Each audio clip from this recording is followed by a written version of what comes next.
50여일 앞으로 다가온 6.3 지방선거 관련 소식을 배종찬 인사이트 K 소장과 함께 조금 더 깊이 들여다보도록 하겠습니다. 소장님 안녕하세요. 안녕하십니까? 네, 좀 얼굴이 좋아지고 계십니다. 아닙니다. 자, 컷오프 효력 정지 예. 가처분 신청이 기각된 국민의힘 주호영 의원이 처음으로 기자회견을 했어요. 뭐라고 할지 관심이 쏠렸는데 장동혁 대표의 공개 퇴진을 요구하고 나섰습니다. 어떤 들어보세요. 뭐 공천 파장에 따른 장동혁 대표가 책임을 지라는 것일 텐데 현실적으로 또는 결론적으로는 장동혁 대표가 퇴진하지는 않을 거예요. 결과적으로 이제 장동혁 대표의 리스크를 중진 육선 의원인 주호영 의원이 직격을 했다. 이제 본인이 이제 앞으로 돌아올 여지에 대한 명분을 축적을 하고 있다. 이렇게 봐야 되겠죠. 주호영 의원이 얼마나 억울하겠습니까? 그런데도 불구하고 무소속 탈당해서 무소속 출마하기는 또 쉽지 않거든요. 그러려면 누군가가 분명히 이 책임에 대한 소재를 밝혀야 되는데 그건 장동혁이다. 이렇게 이제 이야기를 하는 것이고 그렇다면 장동혁 대표 이제 퇴진을 요구하고 새로운 또 혁신과 변화를 만들어 보자는 것인데 현실적으로 지방선거 때까지 뭐 비대위가 만들어지거나 새로운 선대위를 꾸리거나 뭐 혁신 선대위 이야기가 많았지만 그것이 현실화되기는 어려울 것으로 보입니다. 지금 말씀을 주셨는데 자, 뭐 문제는 당 지도부에 대한 사퇴 요구가 지금 대구뿐만 아니고 뭐 서울, 경기, 충청 다 나오고 있어요. 예. 이 부분을 그냥 안고 간다고 보시는 거군요. 참 이게 딜레마예요. 지금 상황대로 가면은 불을 보듯 뻔한 상황이 될 텐데 예. 안 봐도 비디오, 안 들어도 오디오가 될 텐데 그렇다고 해서 장동혁 대표가 물러난다면 누군가 비대위원장으로서 이 난국을 수습할 사람이 있느냐? 없어요. 없으면 마땅하지가 않아요. 예, 예. 그럼 박덕흠? 그것도 아니잖아요. 예, 예. 그렇다고 해서 홍준표? 더더군다나 아닐 테고. 그렇다면 누군가가 없습니다. 그렇다고 해서 한동훈 전 대표가 돌아온다? 그건 또 아수라장이 될 테고 이게 당 내에 또 갈등과 충돌로. 그건 그렇다고 오세훈 시장이 지금 뭐 서울시장 후보직을 던지고 경선 후보직을 던지고 뭐 당의 비대위원장으로 그것도 불가능하죠. 없어요. 그렇다고 해서 뭐 전환길, 고성구 그러니까 누군가 이것을 맡을 사람이 없어요. 네. 지금 그것이 지금 보수의 현 주소이기 때문에 이러지도 저러지도 이러지도 못하는 상황이 난감한 상황이 벌어지고 있다. 정말 이걸 뭐 노래로 표현할 건 아니지만 이걸 어떤 노랫가락으로 푼다면 정말 이 상황은 그거죠. 난감하네. 예. 그런 상황이 돼요. 그 주 의원이 사실 기자회견에 관심을 모았던 것은 무소속 출마 여부입니다. 근데 일단 또 한 단계 더 보고 하겠다고 했어요. 항고심 판단을 받아보고 근데 이런 행보가 결국은 이제 무소속 출마를 안 하는 쪽으로 가닥이 잡혀간다 이렇게 봐야 되나요? 아니 우리 하앵커 아시잖아요. 정치 기자 경력이 한 40년 되시잖아요. 그러면 이게 항상 정치권에서 한 번 더 생각해 본다 심사숙고한다 안 한다는 이야기예요. 안 한다는 얘기. 할 건 빨리 해야지. 지금 한시가 바쁜데 지방선거를 앞두고 예. 안 한다는 이야기예요. 안 한다는 이야기인데 예. 하지만 그 억울함을 어딘가는 토로를 해야 될 것이고 책임 또 소재도 필요한 것이고 누가 책임을 져야 되느냐. 그러려면 뭔가 명분을 축적해야 되는 거죠. 그걸 하고 있는 것이고 근데 문제는 뭐냐면 육선의 대구의 간판 정치인인 주호영 의원 국회 부의장 이러면서 이 여파가 지속된다는 거예요. 그러니까 최종 후보가 이진숙, 주호영을 제외하고 결정이 된다 하더라도 이른바 이게 이주 여파죠. 이주 파장이에요. 이진숙, 주호영. 자, 참 말은 잘 만들었네요.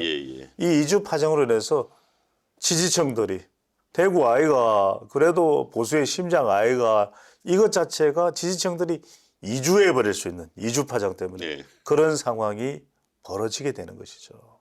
이진숙 전 방통위원장의 행보도 일단은 대구시장 무소속 출마를 위한 행보를 하고 있습니다. 그리고 뭐 경선 과정에 문제 제기를 계속 하고 있는데 그리고 이제 보수 후보 단일화 얘기를 했어요. 그러니까 자기가 무소속으로 출마했을 때 그 뒤를 얘기하는 거잖아요.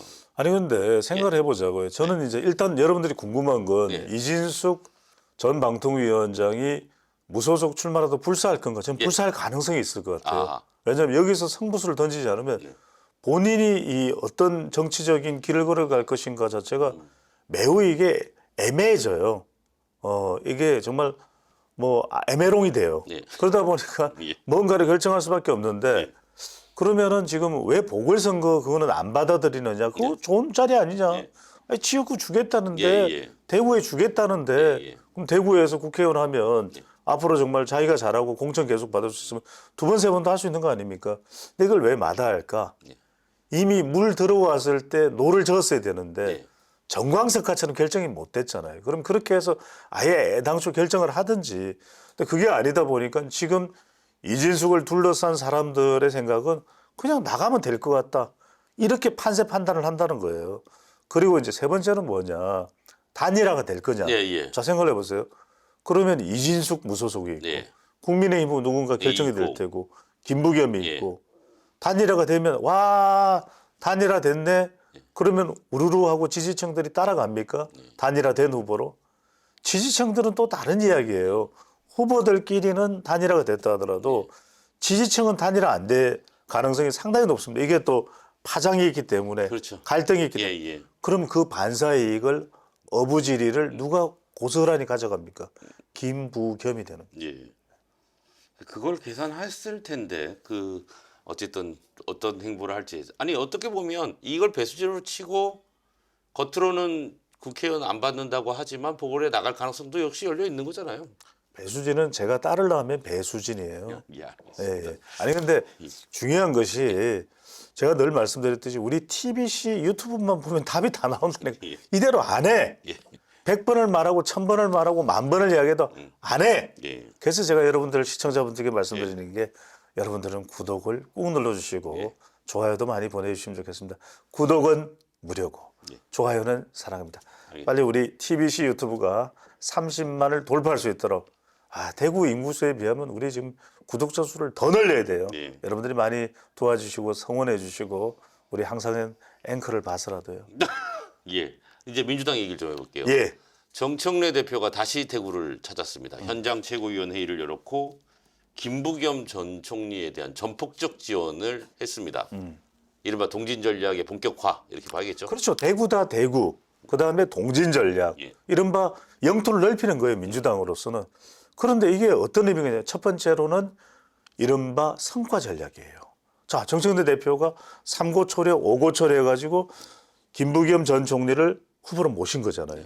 그러면 여기서 만약에 당선이 된다. 그럼 그 성과를 정청래 대표의 역할이 좋았다. 물론 만약을 전제로 하는 겁니다. 만약이라고 그랬습니다.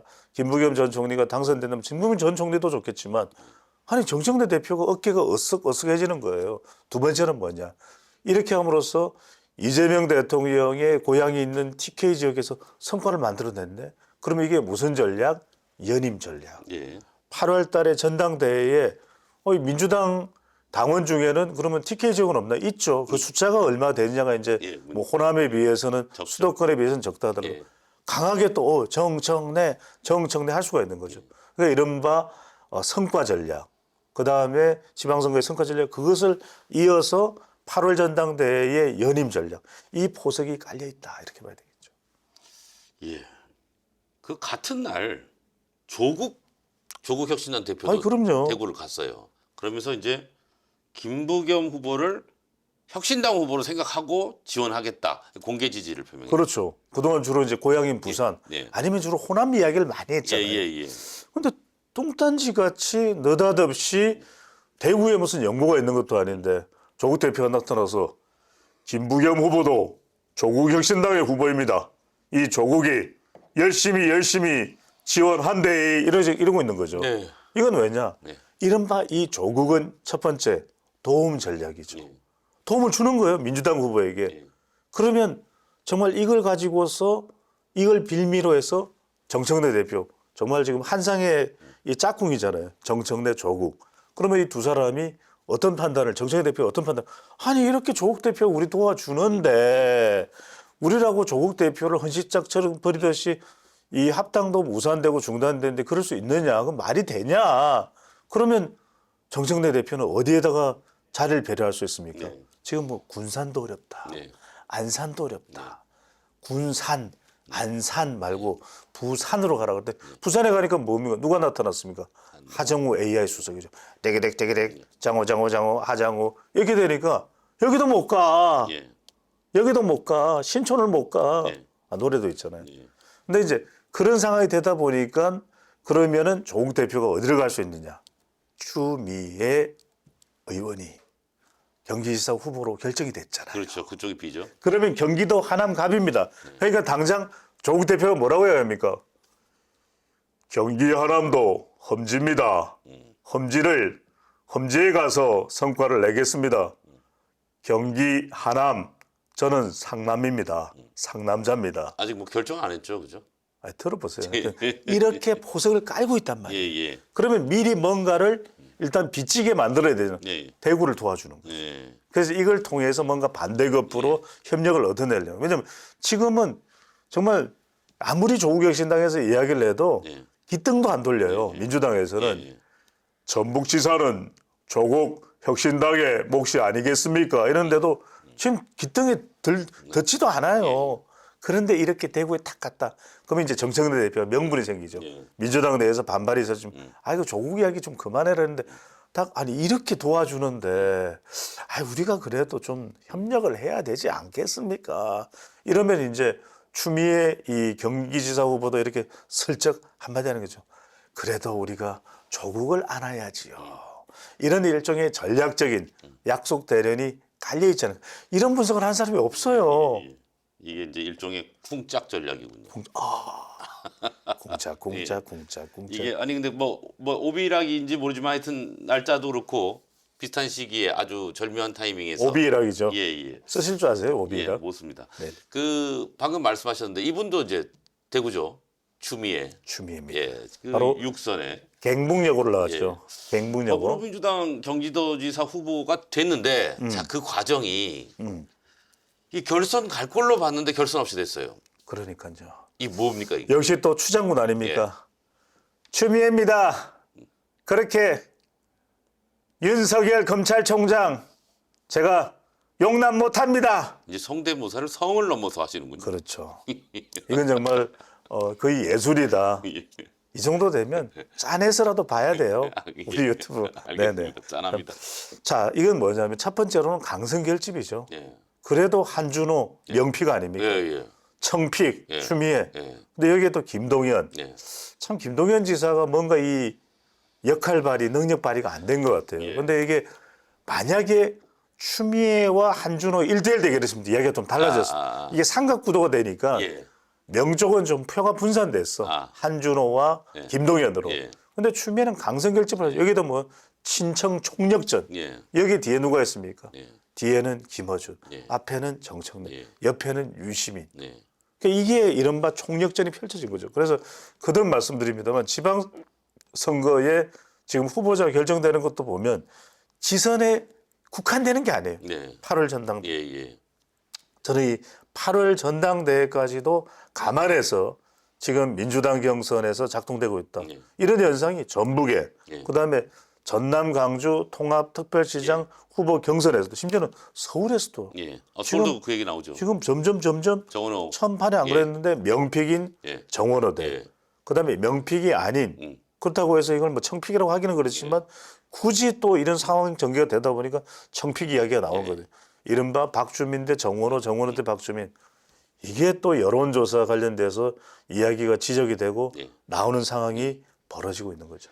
이 영향력은 끝날 때까지 계속 있겠네요. 저는 끝날 때까지는 끝난 게 아니다. 아니 전당대회 끝난다고 해서 그럼 끝날 겁니까? 왜냐하면 그때는 이재명 대통령의 국정 운영에도 영향을 미칠 수 있거든요. 이른바 지금 김민석 총리나 또는 송영길 전 대표나 이른바 이 친명으로 분류가 되죠.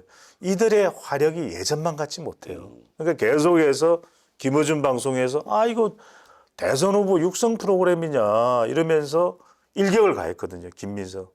그러니까 일격 가고 이격을 당하고 삼격을 당하면 휘청거리게 돼 있어요.